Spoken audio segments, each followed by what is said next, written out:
అందరికీ నమస్కారం. కొత్త నవల ప్రారంభించేద్దామా? ఈ నవల పేరు జీవిత చక్రం. రచన గెద్దాడ కస్తూరి ప్రసాద్ గారు.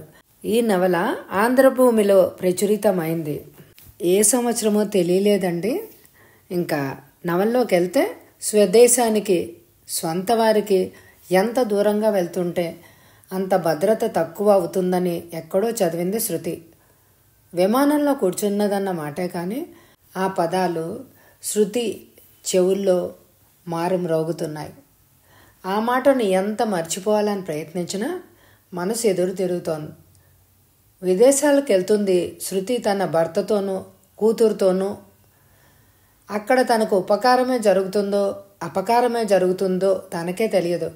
ఉపకారం జరగకపోయినా అపకారం జరగకుంటే చాలు అని అనుకుంది. అనుకోకుండా శృతికి కిటికీ దగ్గర సీట్ దొరికింది. మనసుని మరోవైపుకి మరల్చాలన్న ధ్యాసతో తన దృష్టిని కిటికీలో నుండి బయటకు సారించింది. అంతే, ఆమె హృదయం ఒక్కసారి ఉప్పొంగింది. మనసు ఆమెకు తెలియకుండానే పురివిప్పిన నెమలిలాగా గంతులేయసాగింది. మబ్బుల పైనుండి ఎయిర్ ఇండియా పయనిస్తోంది. ఆకాశంలో పయనించి, విమానంలో శయనించి అన్నట్టు రిలాక్సింగ్గా కుర్చీలో కూర్చుంది. ఆకాశం అందమైన మబ్బులతో మనోహరంగా ఉంది. చూడ్డానికి రెండు కళ్ళు చాలవన్నట్టు ఒళ్ళంతా కళ్ళు చేసుకుని ఆకాశమంత ఆనందం హృదయంలోంచి పొంగుకు రాగా సంబరంగా అంబరం వంక చూసింది శృతి. రంగురంగుల మబ్బులు చూసి పరవశించిపోయింది. హిమాలయాలు భారతదేశానికి తలమానికం అయితే ఆకాశం మొత్తం లోకానికే తలమానికం అని అనుకుంది. దేవుడు అజ్ఞాతంగా భూదేవి రక్షణకై కాపలా పెట్టిన అందమైన భటుల్లాగా ఆ మబ్బులన్నీ నిశ్చలంగా నిలబడి ఉన్నాయి, వెండి కొండను మరిపిస్తూ. కొన్ని మబ్బులు మనోహరంగా కనిపిస్తున్నాయి. ఏ ఆధారం లేక అలా గాల్లో అందంగా, సుందరంగా, నిలకడగా ఉన్న ఆ మబ్బులను పోల్చడానికి ఏ ఉపమానాలు సరిరావు అని అనిపించింది శృతికి. ఎయిర్ హోస్టర్స్ కాఫీ తీసుకొస్తే గానీ ఈ లోకంలోకి రాలే శృతి. ఒళ్ళోని శిల్ప నిద్రలోంచి మెల్లగా మెలకు వచ్చింది, కదిలింది. ఆమెను మెల్లగా జోకొట్టి మళ్ళా నిద్ర పెట్టి ఆ మబ్బులను భర్తకు కూడా చూపించింది. నా ఆనందంలో నీవు కూడా పాలు పంచుకో అన్నట్టు. శృతి మొహం కిటికీకి అడ్డంగా ఉంది. శృతి మొహం మీదుగా మబ్బుల అందాన్ని చూశాడు డాక్టర్ హరి. అతడు ప్రాణం లేని మబ్బుల కంటే ప్రాణమున్న శృతి మొహమే ఎంతో మనోహరంగా కనిపించింది హరికి. శృతి చిరునవ్వుల మేళమెంపులో ఉన్న అందాలు ఆ మేఘమాలికలకి ఎక్కడిది అని అనుకున్నాడు హరి. అప్పటికి నీ ఆనందమే నా ఆనందం అన్నట్టుగా ఆమెతో పాటు బయటకు చూస్తూ పరవశం చెందాడు. ఆకాశం చూసి కాదు, ఆకాశం అంతటి అందమైన శృతి మనసు తలుచుకొని ఎయిర్ హోస్టర్స్ ఎవరికి ఏం కావాలో సర్వ్ చేసింది. ఆ రాత్రి డిన్నర్లో పెట్టిన కుక్కుడు వెజిటబుల్స్, మష్రూమ్స్, ఆమ్లెట్ అస్సలు నచ్చలేదు శృతికి. ఎప్పటి నుండి అన్నీ అలవాటు పడాలి సుమా అన్న ధోరణిలో బలవంతంగా తింటున్నాడు హర్రి. శృతి ఏమీ తినడం లేదని గ్రహించిన ఎయిర్ హోస్టెస్ కొద్దిగా అన్నం, కాఫీ కప్ అంత ఉంది తెచ్చి ఇచ్చింది. అన్నం అయితే ఇచ్చింది కానీ అందులో కూర లేదు. అది తినబుద్ధి కాలేదు శృతికి. ఇంతలో శిల్ప లేవడంతో తన ఆకలి సంగతి మర్చిపోయి పాపకు ఆకలేస్తోందని హ్యాండ్ బ్యాగ్లోనున్న సీసాలోని పాలు తీసింది పట్టడానికి. కానీ అవి అప్పటికే విరిగిపోయి ఉన్నాయి. వారి జీవితంలాగే ఎయిర్ హోస్టెస్ని అడిగి సీసా కడిగి వేరే పాలు పోసి పట్టించింది. కడుపు నిండిన స్మిత కేరింతలు మొదలుపెట్టింది. తాను ఎక్కడున్నది, ఎక్కడికి వెళ్తున్నది, ఎందుకు వెళ్తున్నది కూడా తెలియదు. ఆ పాపకు తెలిసింది పువ్వులాంటి అమ్మ ఒళ్ళు మాత్రమే. ఆ ఒడిలో ఉన్నంతకాలం తాను భద్రమే అని అనుకుంటుంది. అది నిజమే కూడా. కానీ లోకమంతా అమ్మ ఒడి లాంటిది కాదు కదా అని వయసు పెరిగే కొద్దీ ఎవరికైనా అనుభవం అవుతుంది. విమానం తన దారిన తాను వెతుక్కుంటూ ముందుకి పెద్ద సైజు పక్షిలాగా సాగిపోతోంది. శృతికి హైజాకింగ్ గుర్తొచ్చి ఒక్కసారి ఒళ్ళు గగురు పొడిచింది. హైజాకర్స్లో ఎవ్వరూ లేరు కదా అని అనుమానం వచ్చింది. తన భయానికి తానే నవ్వుకుంది చిన్నగా. ఎవరి ఊహల్లో వారు, ఎవరి జీవితాల్లో వారు సంబంధం లేకుండా ఏరోప్లేన్ తమ గమ్యస్థానాన్ని చేరుకుంది. ప్రయాణంలో పాప ఏమీ విసిగించనందుకు మాత్రం సంతోషించింది శృతి. హీత్రూ ఎయిర్పోర్ట్ చూడగానే ఎంత బాగుంది ఎయిర్పోర్ట్ అని అనుకోకుండా ఉండలేకపోయింది. విమానం దిగేటప్పుడు గుమ్మం దగ్గర నిలబడి వీడుకోలు నందనాలు చెప్పే ఎయిర్ హోస్టర్స్ ఆ దంపతులకు ఎటు వెళ్లాలో అంతా గైడెన్స్ ఇచ్చి లిప్స్టిక్ పెదవులు అలవాటు ప్రకారం డ్యూటీ ప్రకారం శృతిని చూసి అస్తమానం నవ్వుతూ ఉంటే ఆ నవ్వు అసహజంగా అనిపించింది శృతికి. కానీ ఆమె డ్యూటీ ప్రకారం నవ్వడం లేదని, తన అందాన్ని చూసి పరవశంగా తనలాంటి అందగత్తె అనే భావంతో నవ్వుతోందని శృతికి తెలియదు. అన్ని ఫార్మాలిటీసు పూర్తి చేసుకుని ఆ ఎయిర్పోర్ట్ నుండి మరొక ఎయిర్పోర్ట్కి వెళ్ళి అక్కడ మరొక విమానం ఎక్కారు శృతి, హరి తమ చిన్నారి శిల్పతో. బాబ్డే హెయిర్, చిన్న ఫ్రాకులు, నీలి కళ్ళతో ఉన్న శ్వేత జాతీయులను మొదటిసారి పరీక్షగా చూడసాగింది శృతి.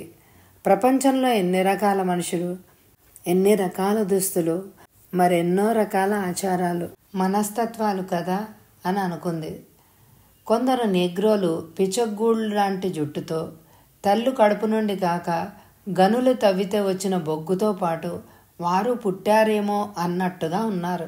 వారి తెల్లని ఎత్తైన పళ్ళు వారి మొహాల్లో కొట్టొచ్చినట్టు కనిపిస్తున్నాయి, హెబ్బెట్టుగా అనిపిస్తున్నాయి. కానీ వారు మనుషులే, మనసున్న మనుషులే, ఎటొచ్చి నల్లటివారు. విమానం ఎయిర్పోర్ట్లో ఆగ్గానే వింత అనుభూతి కలిగింది శృతికి. ఇప్పటి నుండి ఈ దేశం నివాసస్థలం కాదు కదా అని అనిపించింది. హరి మాత్రం మనసులో కదలాడే భావాలకు అతీతంగా ఎవరో చేపట్టి నడిపిస్తున్న మరమనిషిలాగా, ఎవరో కాదు విధి నడిపిస్తున్న వింత మనిషిలాగా ఎయిర్పోర్ట్లో అన్ని పనులు చేస్తున్నాడు. కూలీలు లేని ఆ దేశంలో ట్రాలీలో సామాను వేసి ఇద్దరు బయటకు వచ్చారు. బయట డాక్టర్ వర్మన్ చూడగానే మనసులో అన్మయ్య అని అనుకున్నారు. వర్మన్ చూడగానే మనసు సంతోషంతో ఉప్పొంగిపోయింది. ఆత్మీయత ఉట్టిపడింది. మనవాడు వచ్చాడు, ఇంకా మనకేం భయం లేదు అన్న భావం వారి మొహాల్లో తొంగి చూసింది. హలో అంటూ హరి చేతిని అందుకొని ఆప్యాయంగా నొక్కాడు వర్మ.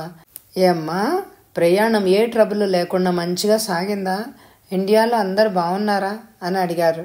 అందరూ బాగున్నారు, ప్రయాణం కూడా ఏ కష్టం లేకుండానే జరిగింది. హరి చెప్పినట్టు ఉన్న పచ్చని శుభ్రమైన అందమైన పరిసరాలని గమనించసాగింది శృతి. మిత్రులిద్దరూ అప్పుడే కబుర్లలో పడ్డారు. డబ్లిన్ ఐర్లాండ్ దేశానికి రాజధాని. ఐరిష్ ప్రజలు ఎంతో మంచివారు. డబ్లిన్లో ఎయిర్పోర్ట్ నుండి బయట పడగానే హరి, శృతి, శిల్ప వర్మ కారులో బయలుదేరారు. టొయోటో హుందాగా అందంగా రోడ్డు మీద దూసిపోతోంది. ఈ దేశం నాది అన్న ధీమాతో. ఆ కారులో కూర్చున్న వారు మాత్రం విదేశస్తులు. అది దానికి తెలియదు. అది తరతమ భేదాలు తెలియని ప్రాణం లేని వాహనం కదా మరి. అది అందరినీ ఒకే దృష్టితో చూస్తుంది. ఎన్ని కబుర్లు చెప్పుకున్నా తరగడం లేదు వారికి. కారు వెనక సీట్లో కూర్చున్న శృతి, శిల్ప చల్లని గాలికి మెల్లగా నిద్రలోకి జారుకున్నారు. అది ఆగస్టు నెల, అందుకే అంత చలి లేదు. మన దేశంలో విపరీతమైన చలి ఉండే డిసెంబర్ నెల ఉందక్కడ. అది వారికి మండు వేసవి. ఆ వేడికి తట్టుకోవడమే వాళ్ళ కష్టం. డాక్టర్ వర్మ వెనక్కి తిరిగి చలిగా ఉంటే చెప్పమ్మా, ఓవర్ కోట్ ఇస్తాను అనగానే నిద్రలోండి మెల్లగా లేచి చలిగా అనిపిస్తే ఆ కోటు వేసుకుంది. శిల్పకు చిన్న బ్లాంకెట్ కప్పింది. హరికి కోటు ఉండబట్టి అంత చలి అనిపించలేదు. స్నేహితుడిని చూసినా సంతోషంలో అతనికి చలి ఉన్నా తెలియడం లేదు. మరికొన్ని గంటల్లోనే గాల్వేకి చేరుకున్నారు. వర్మ భార్య వినోదిని వారి రాక కోసం ఎదురు చూస్తోంది. వాళ్ళు రాగానే ముందుగా కాఫీ కల్పించి కుశల ప్రశ్నల అనంతరం వంట మొదలుపెట్టింది శృతి. వినోదిని మాటలు చెప్పుకుంటూనే అరగంటలో వంట ముగించేశారు. అన్ని వస్తువులు మనకు దొరికివే ఉన్నాయి. వారింట్లో కొత్తిమీర దగ్గర నుంచి కొబ్బరి కోరి వరకు ఉన్న ఆ వంటగదిని చూసి ఆశ్చర్యపోయింది శృతి.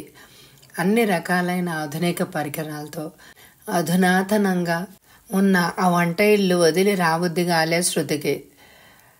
కాల్ గ్యాస్తో వంట మీ శ్రీమతి కనుల పంట అనేవారు కాలేజీలో కుర్రాళ్ళు సరదాగా.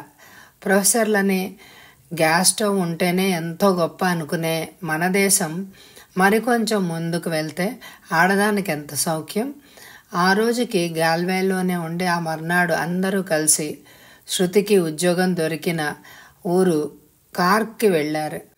అంతకుముందే అతనికి తెలిసిన స్నేహితుని ద్వారా ఒక ఇల్లు అద్దెకు తీసుకుని సిద్ధంగా ఉంచాడు వర్మ. ఆ ఇంట్లో మామూలుగా పాలు పొంగించేసి బజారుకి వెళ్ళి సామాన్లన్నీ కొనుక్కొచ్చి హరికి శృతికి ఏమేం కావాలో అన్నీ చూసి ఆ రోజు హాస్పిటల్కి తీసుకెళ్లాడు వర్మ.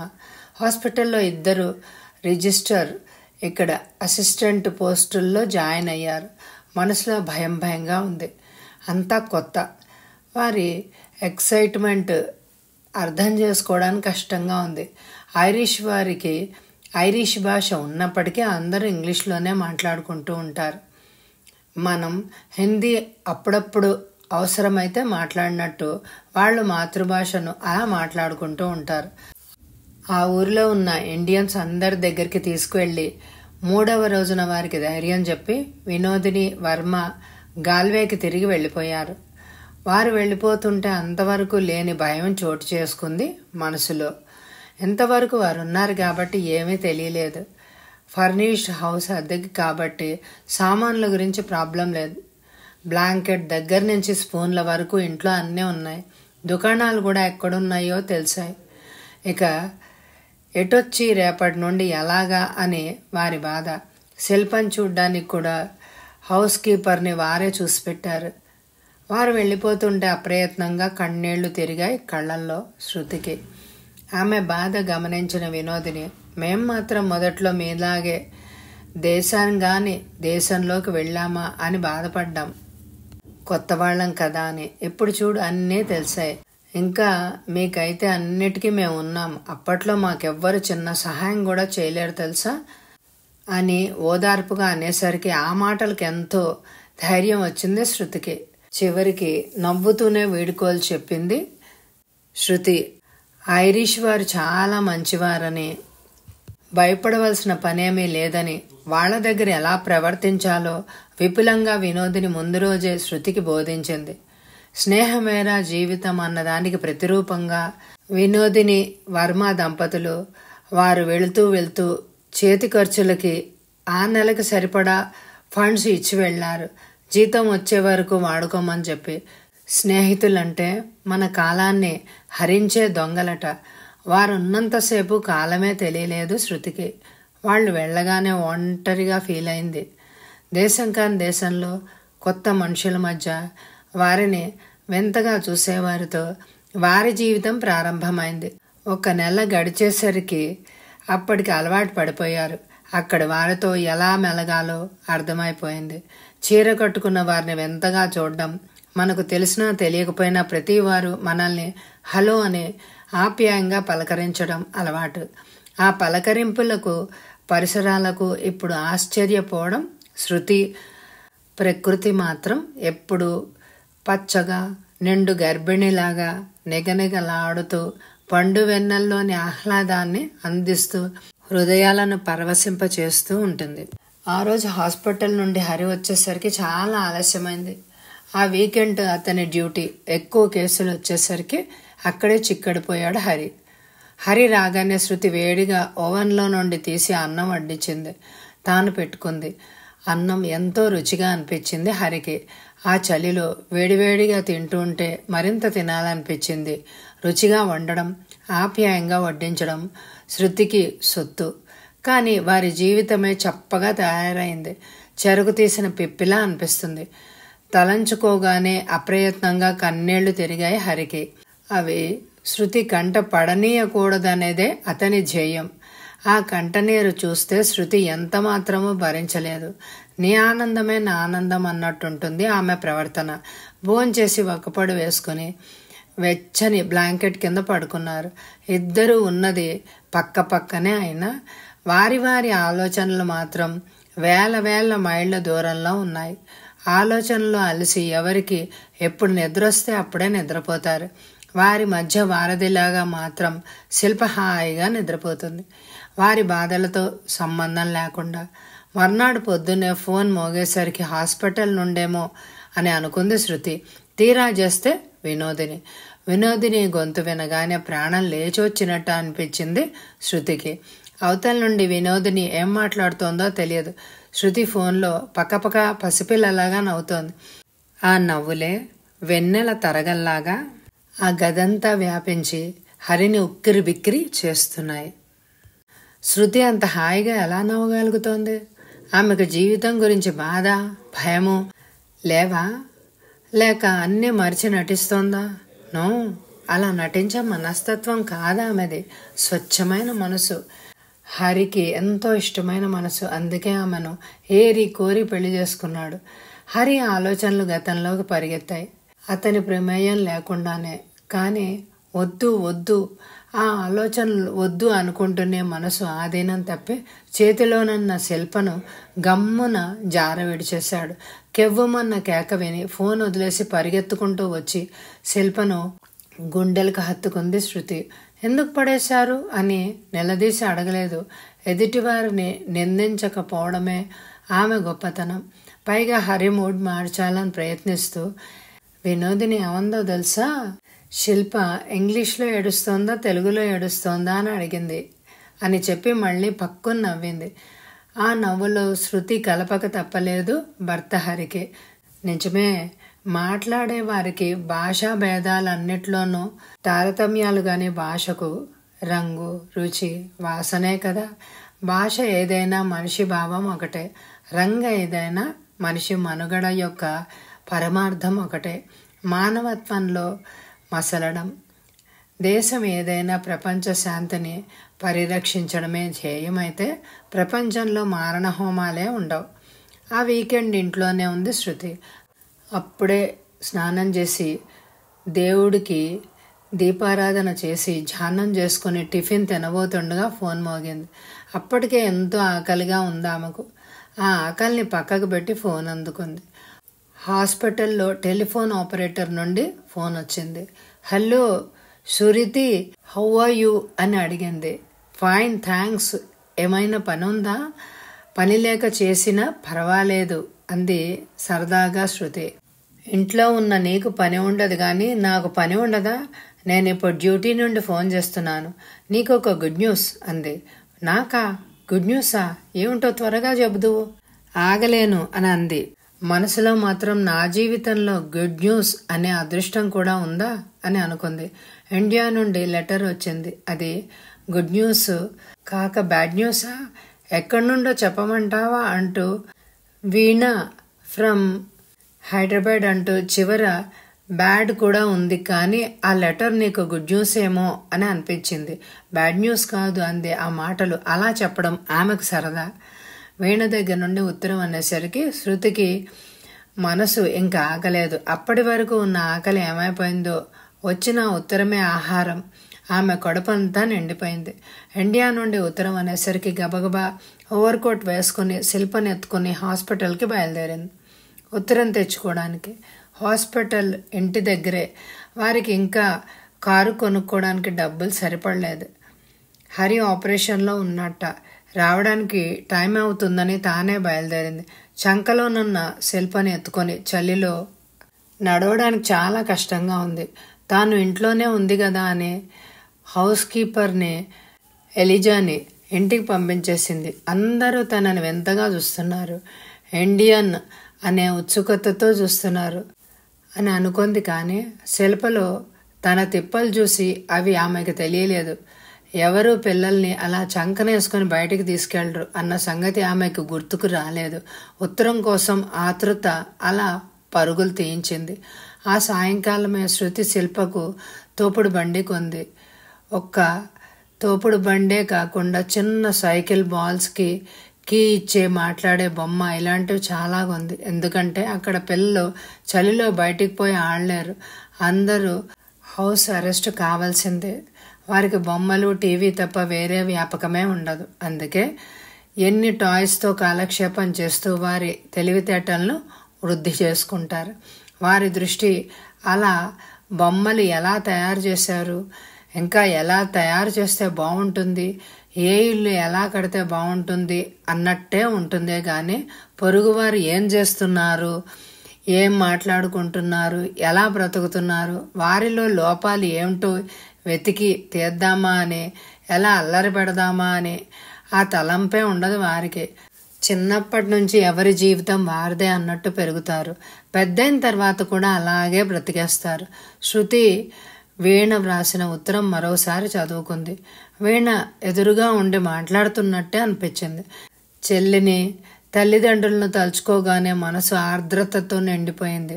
ఆయన వారికి దూరంగా ఉండడం కూడా కష్టమే అని అనుకుంది. అక్కడ ఎంత డబ్బున్నా, ఎన్ని సదుపాయాలున్నా కన్నవారి సాటి ఏమీ రావు కదా. వీణ ఉత్తరంలో రాసింది. వచ్చే నెల శిల్ప పుట్టినరోజు కదా, అది గుర్తు చేస్తూ. అప్పుడే అనుకుంది శృతి, శిల్ప పుట్టినరోజు నాడు అక్కడ ఉన్న ఇండియన్స్ అందరినీ పిలవాలని. అక్క, నా పెళ్లి గురించి నాన్న చాలా తిరుగుతున్నారు. అయినప్పటికీ అవుతుందని ఊరుకోవడం లేదు. ఆడపిల్లల్ని కన్నా నాన్న పాటలు చూస్తుంటే నాకు చాలా బాధగా ఉంది. నీవైనా ధైర్యంగా ఉత్తరం రాయక్క. నీ మాట నాన్న తప్పకుండా వింటారు అని రాసింది. ఆ వాక్యాలు చదువుతూ అప్రయత్నంగా ఎదురింటి వైపు చూసింది. ఆ ఇంట్లో ఉద్యోగం చేసే అమ్మాయిలు 4-5 ఉన్నారు. వాళ్ళు ఎంత నిశ్చింతగా ఉంటారో. వాళ్ళ తల్లిదండ్రులు అంతకంటే నిశ్చింతగా ఉంటారు. తల్లిదండ్రులు ఏదో దూర బంధువులుగా ఎప్పుడైనా వస్తూ ఉంటారు. వచ్చినా ఏ హోటల్లోనో ఉండి పిల్లల్ని పలకరించి వెళ్ళిపోతూ ఉంటారు. కన్న పిల్లలు ఆప్యాయంగా వండి పెట్టడం, వయసు వచ్చిన వారికి వరుణ్ణి వెతికి పెట్టడం అన్నది వారి జీవితాల్లోనే లేదు. కానీ ఆ కన్నపిల్లల జీవితాల్లో మరొక విధమైన కన్నీటి కథలుంటాయి. కట్నాలు కోరే దేశం ఒకటైతే కన్నెలను వేశ్యలుగా మార్చే దేశం మరొకటి. ఆ దేశంలోని ఆడపిల్లలకు మానభంగాల భయం లేకపోయినప్పటికీ వైవాహిక జీవితంలో తగినంత సంతోషం ఉండదు. తల్లిదండ్రులను విడిచిపెట్టిన పిల్లలు ఎప్పటికీ తెగిన గాలిపటాల్లాగా ఉన్నట్టే. అదే తల్లిదండ్రుల మంచి చెడ్డ వివరించి వారిని ముళ్లబాట వెంట నడవకుండా చేసేవారి జీవితంలో నవ్వులు విరుస్తాయి. ఏ దేశంలోనైనా అందుబాటులో ఉన్న ఆడదాన్ని అనుభవించిన మగవాడు పలాయనం చిత్తగించాలనే చూస్తాడు. మన దేశంలోని స్త్రీలు అందుకే మగవాడికి అంత తొందరగా అందరు. కానీ అక్కడి వారు పెళ్లి మీద జాసతో తమ జీవితాన్ని మగవారికి అంకితం చేస్తారు. అలాంటప్పుడే మోసపోతూ ఉంటారు. అమలాపురంలో పుట్టిన, అమెరికాలో పుట్టిన, అంగారక గ్రహంలో కాలు పెట్టిన మనిషి మనస్తత్వం మనిషిదే. మగవాడు మగవాడే. మరీ మోసం చేయడంలో ఒక్కొక్క మనిషి ఒక్కొక్క రకంగా మోసగిస్తాడు. పట్టుబడని వాడొక్కడే నీతిమంతుడు. శీతాకాలం వచ్చేసింది. ఆరుబయట వర్షంలాగే మంచు అవిరామంగా కురుస్తోంది. ఎటువంటి బండ హృదయాలను ఆ మనోహరమైన సన్నివేశాన్ని చూసి పరవశించవలసిందే. పాల కడలిలాగా ఎంతో అందంగా కనిపిస్తుంది. భలే భలే అందాలు సృష్టించావు, ఇలా మురిపించావు. అదే ఆనందం, అదే అనురాగం. ప్రభువు మాకేల ఈవు పాట గుర్తొచ్చింది శృతికి. ఆ అందాలన్నీ ఆనందించే మనసైతే ఉంది. ఆ మనసులో ఎవరికి చెప్పుకోలేని, చివరికి భర్తకు కూడా చెప్పుకోలేని బాధ ఉంది. అది అస్తమానం ఇది నీ జీవితం ఎందుకిలా అయింది అని నిలదీసి అడుగుతున్నట్టుగా అనిపిస్తుంది. ఆ తలంపు రాగానే నిలబడలేనట్టు కుప్పకూలిపోతుంది శృతి. భగవాన్, ఏ జన్మలో ఏ పాపం చేసుకున్నానో ఈరోజు ఎలా అనుభవిస్తున్నాను అని అనుకుంది. కంట్లో నీరు చిన్నగా కదలాడింది. నీ చేయి తప్ప నీ కన్నీరు తుడిచే సాధనం మరొట్లేదు అన్నది శృతికి బాగా తెలుసు. గబగబా కన్నీళ్లు తుడుచుకుంది. శృతి, ఏం చేస్తున్నావు అంటూ వచ్చాడు హరి. కిటికీ దగ్గర నిలబడిన ప్రకృతిని చూస్తూ పరవశిస్తున్న శృతి తన కన్నీరు హరి చూడలేదు కదా అని కంగారు పడింది. ఆ కంగారుని అణుచుకోవడానికి మార్గం చిరునవ్వు ఒక్కటే.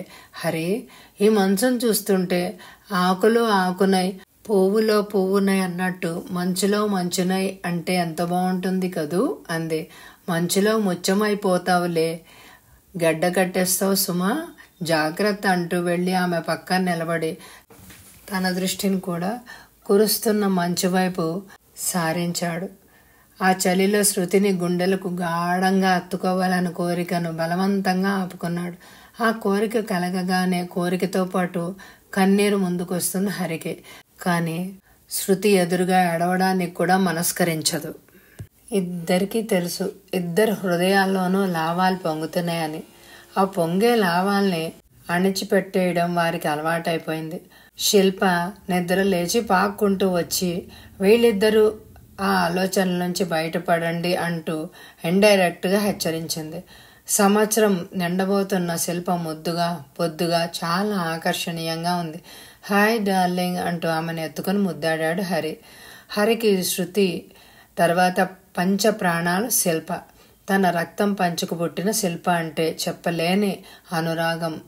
తాను ఈ అమ్మాయికి తండ్రిని అనుకోగానే ఎంతో గర్వంగా, ఈ జన్మకు ఈ తృప్తి చాలు అన్నట్టుగా అనిపిస్తుంది హరికి. హరి అంత మాత్రంగానైనా బ్రతుకుతున్నాడు అంటే శిల్పను చూసే. శిల్ప చిన్నారి నవ్వులు ఇచ్చినంత ఆనందం అతనికి జీవితంలో మరేది ఇవ్వదు. శృతి కోసం మనస్ఫూర్తిగా కాకుండా భార్య కోసం అన్నట్టు నవ్వుతాడు, ఆమె సంతోషం కోసం అన్నట్టు నవ్వుతాడు. కానీ శిల్పతో చిన్న పిల్లాడిలాగా, కన్న తండ్రిలాగా మనస్ఫూర్తిగా నవ్వుతాడు. ఆమె కోసమే బ్రతుకుతున్నాడేమో కూడా. కొంతవరకైనా ఇతరుల కోసం జీవించేవాడు తన కోసం జీవించలేడు అని హరి ఎక్కడో చదివాడు. ఇప్పుడు తన కోసం కాక శృతి కోసం, శిల్ప కోసం జీవిస్తున్నట్టు ఉన్నది అతని జీవితం. అతని జీవితంలో అదృష్టం ఎప్పుడు తిరిగి వస్తుందో, అదృష్టవంతుల్ని దేవుడు కూడా చెడగొట్టలేడు. ఆ రోజు శిల్ప పుట్టినరోజు. పొద్దున్నే ఇండియా నుండి ఫోన్ వచ్చింది. వేణు చేసింది. అక్క, శిల్పతో మాట్లాడించవు అని అంది. శిల్పకి ఇంకా సరిగా మాటలు రావడం లేదు వీణ. అందరం ఉంటే త్వరలో మాటలు వచ్చేవేమో. మా హౌస్ కీపర్ ఇంగ్లీష్లో మాట్లాడుతుంది. బావగారు నేను మాట్లాడుకునేది తక్కువే కదా, నీకు తెలుసు కదా అంతా. అది ఇంకా ఆ ఈ లే తప్ప కక్కాలు దగ్గరికి ఇంకా రాలేదు. కుశల ప్రశ్నల అనంతరం బావగారిని పిలు అంది. హలో బావా. బావా పన్నీరు, ఎలా ఉన్నారండి? మీరు వెళ్ళిపోయిన దగ్గర నుండి ఏ పండగ వచ్చినా మా నాన్నగారిని చింతగా ఉంటున్నారు. ఎందుకో తెలుసా? పండక్కి పెద్దల్లుడు గారు అంత దూరం నుండి రాలేరుగా. మరదళ్ళకి మాకు కూడా రెస్ట్గానే ఉందిలేండి. పిండి వంటలు చేయాల్సిన బాధ తప్పింది అంది హాస్యంగా. నీవు త్వరగా పెళ్లి చేసుకుంటే మీ ఆయన నేను లేని లోటు తీరుస్తాడుగా. నీ నోటికి కూడా తాళం వేస్తాడు. మీరందరూ నిశ్చింతగా ఉండడం నాకేమాత్రం ఇష్టం లేదోయ్ మరదలా. మా మామగారు హాయిగా నిద్రపోతున్నారని తెలిస్తే నాకు అసలు నిద్రే పట్టడం లేదు. నిద్ర పట్టడం లేదంటే దోమలు నల్లులు కారణం అనుకునేవు. అలాంటి ప్రాణులు పొరపాటును కూడా కంటికి కనిపించదు ఇక్కడ. ఆఖరికి ఈ దేశం పాములు కూడా లేవు తెలుసా. సెయింట్ ప్యాట్రిక్ పుణ్యమా అంటూ నీ పెళ్లికి మేము తప్పకుండా కుటుంబ సహితంగా రాము, కానీ త్వరగా పెళ్లి చేసుకుని మీ నాన్నగారిని నిద్ర లేపు అన్నాడు.